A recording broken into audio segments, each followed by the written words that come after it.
Hello and welcome to another episode of Moose's Gear Goo Review. I'm Moose, and today we have a knife review.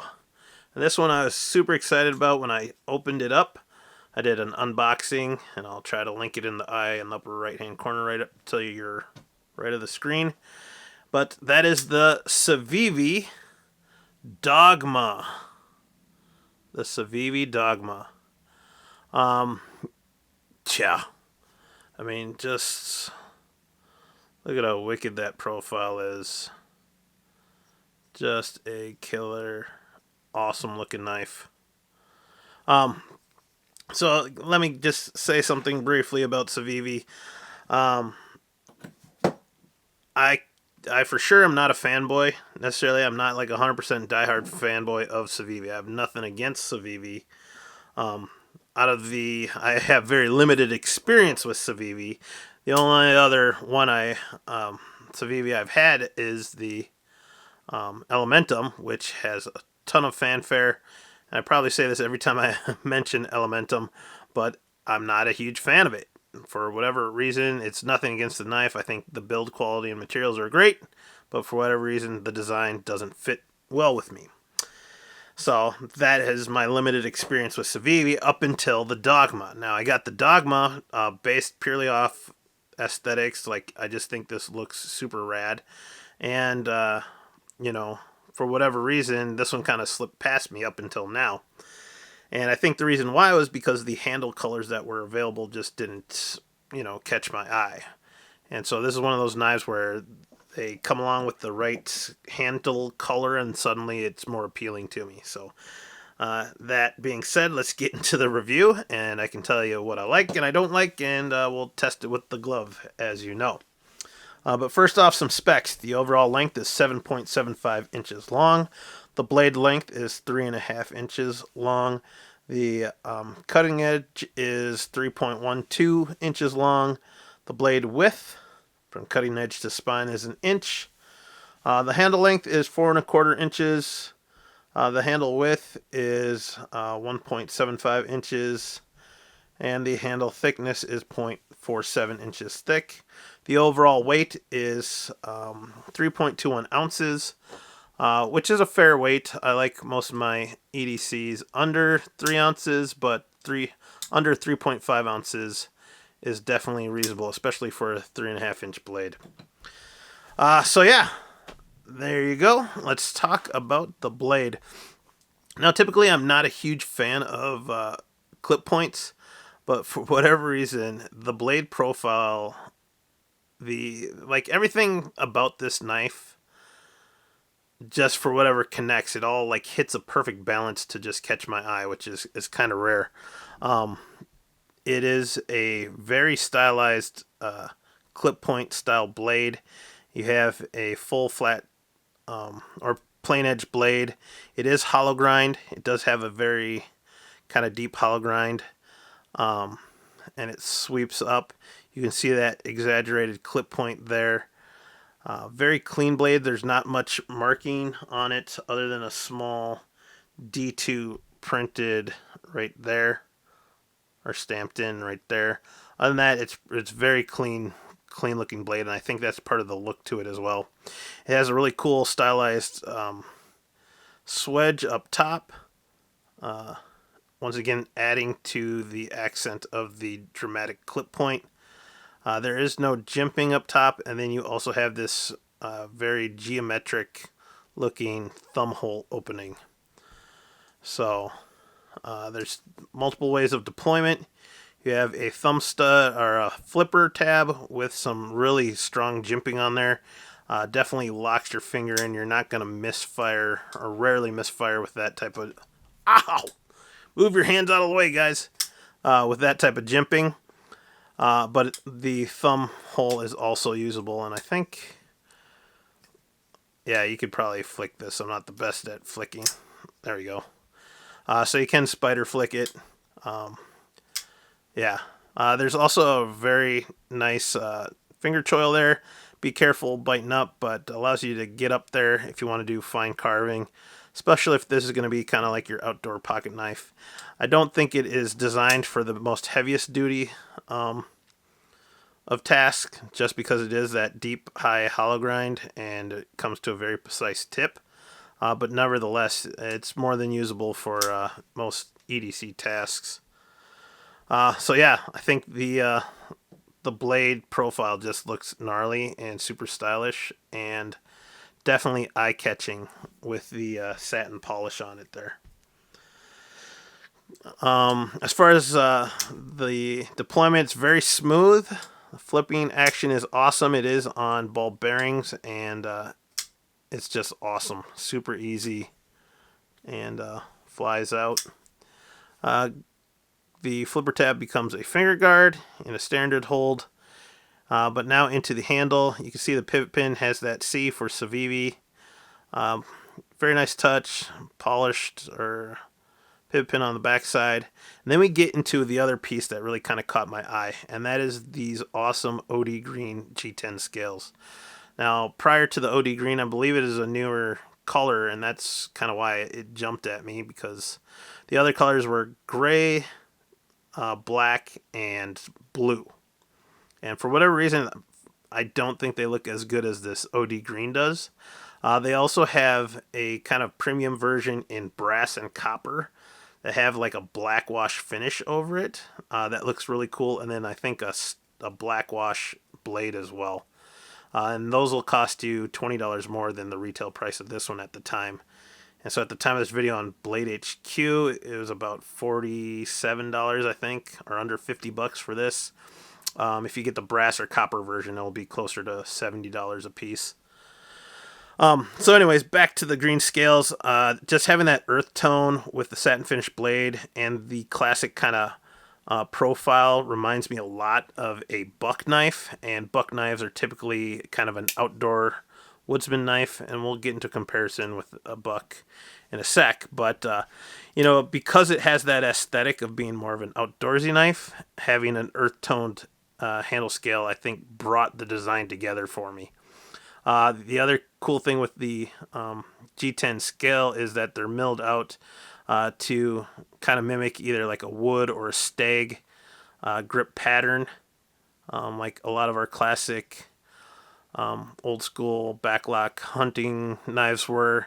And then it mimics also a false bolster there. So you have those textured patterns that are reminiscent of so many old school knives, Buck 110, and I thought it was a brilliant job of them integrating that into the handle scale.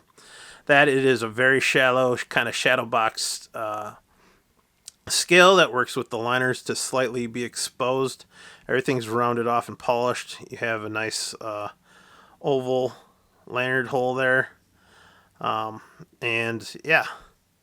So, love the scales. Like, honestly, the earth tone, if they did like a brown, I think it would look really awesome as well. So, I think they just knocked the scales out of the park. It's the same on the other side. We have a bidirectional pocket clip. Or no. Yeah, so left, right hand carry, tip up only. Awesome deep carry pocket clip with flattened screw heads. You can see the pocket clip isn't fully integrated into the handle, but it does dip in just a little, and I found no hangups with the pocket clip, so very well done. Other than that, all the other hardware is silvered. The liners are milled out in a triangular pattern to lighten the weight, and then the liner lock, it is a liner lock, is nice and exposed and jimped, so it's easy to disengage the locking mechanism. So really overall impressed with this design, so love it. Definitely is kind of like a modernized take on the classic folding hunting knife. So let's get into some comparisons. Obviously I'm going to compare it to a buck knife. This is a Buck 112 lightweight. It's a little dirty. We'll also do a Civivi. What else we got? Shoot. Oh. There we go.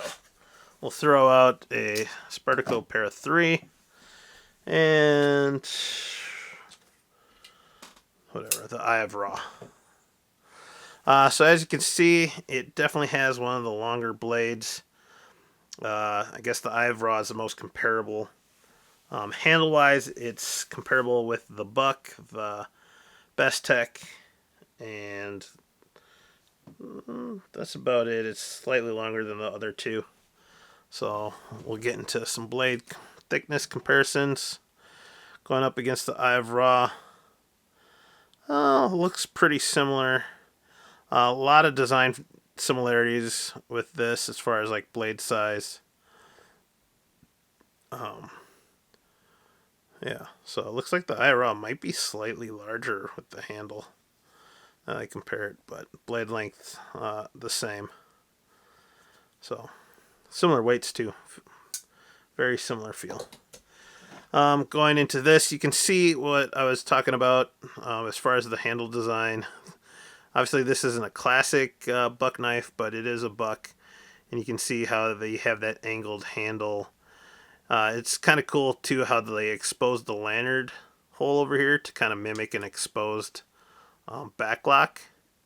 So pretty cool. But I mean, the overall shape of the handle is really reminiscent. And yeah, like I said, it really connected back with that whole hunting look. And the classic thing with those old school folding hunting knives was the clip point. And so we have a clip point here, but you can see how like dramatic and stylized the clip point on this Dogma is. So well done. Blade thickness, pretty similar. I think the Buck is slightly bigger, but now comparing it to Civivi, obviously the Dogma is slightly bigger than the Elementum, but very similar. Shadow box again. I just love the textured design on the Dogma, and I think it just fits my hand, four-finger grip. You can see my pinky's kind of hanging off on the Elementum. But same company, great materials, great fit and finish. So it's all about finding the right knife that fits for you. So it almost looks like the Elementum's slightly thicker though, but might just be an optical illusion. And then the Para 3 lightweight. Pretty similar handle size, but you can see the thickness in the blade. Para 3 is thicker but much lighter. And then blade length about a half an inch shorter. So yeah, so super awesome. Like I said, this is like a modernized version of a classic hunter knife, almost to the point where it's like an EDC, like an urban EDC version, or like a futuristic version. But nevertheless, this would still be a great knife to, carry in your pocket if you're going for a quick day hike. But like I said, don't expect super hard use because of that more finite tip. That tip is very delicate, so you can do some very fine work with that if you need to. And the fact that there's a choil that you can bite up, you can do some finer carving, but it is a hollow grind, so you're not going to be cutting into some really hardwoods. But nevertheless, it is super cool to pull out. So last test is the ugly brown glove test. We're going to take it out, and right off the bat, the G-10 is very nice. Love the texture. And easily deployable with the flipper. My cloth glove connects on that jimping. Super easy. Even the thumb hole is easy to find, doable. The liner lock, could even spider flick it there. So definitely works. Really like it. The only thing that could improve the grip, it would be some jimping on the top of the blade, or even on the frame. So on that, does it pass? Heck yeah. Yeah, it totally passes. Solid. Like I said, it's a little slick on the sides there.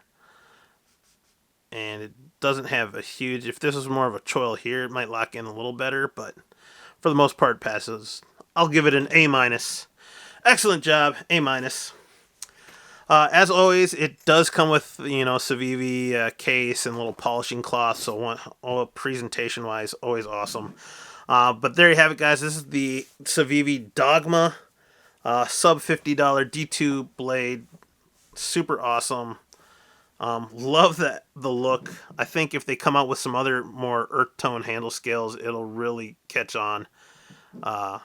And there, like I said, there's kind of a premium version with the brass and copper versions as well. So I will leave links in the description below for that. Other than that, do I recommend it? Heck yes. Civivi, you knocked it out of the park.